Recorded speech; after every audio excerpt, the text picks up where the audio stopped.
घरात देवघर असेल तर ते घर म्हणावे. घराचे घर पण घरातील देवघरामुळे शोभते. वास्तुशास्त्रानुसार देवघराचे पावित्र्य जपण्यासाठी खालील गोष्टी देवघरात चुकू नये असू नयेत.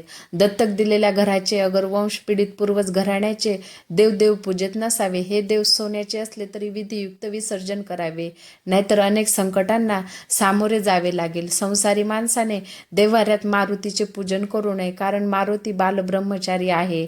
आपण ब्रह्मचार्याच्या आदर्शातून शारीरिक शक्तीचा विकास करा असा संदेश देतो. त्यामुळे परिणामी आर्थिक संकट येण्याची शक्यता असते.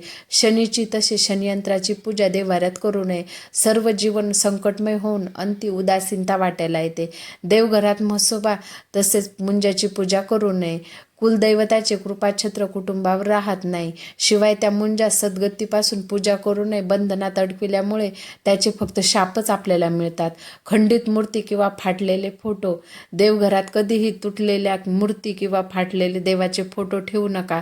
अशा मूर्तीची पूजा करणे अशुभ मानले जाते आणि त्यामुळे घरात नकारात्मक ऊर्जा येते. पूर्वजाचे फोटो. घरातील मृत व्यक्तीचे किंवा पूर्वजांचे फोटो देवघरात देवासोबत ठेवू नका. पूर्वजांचे स्थान वेगळे असावे, कारण देवघरात त्याचे फोटो ठेवणे हा देवाचा अपमान मानला जातो. उग्र रूपातील मूर्ती.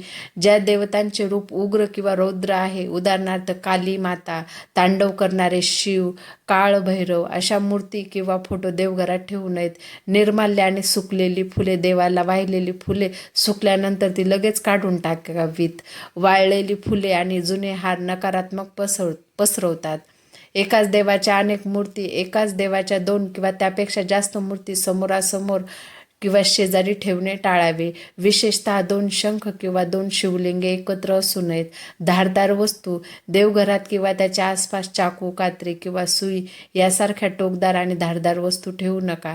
चामड्याच्या वस्तू. चामड्याचे पट्टे, पाकिट किंवा चामड्यापासून बनवलेल्या कोणत्याही वस्तू देवघरात नेणे किंवा ठेवणे वर्ज्य आहे.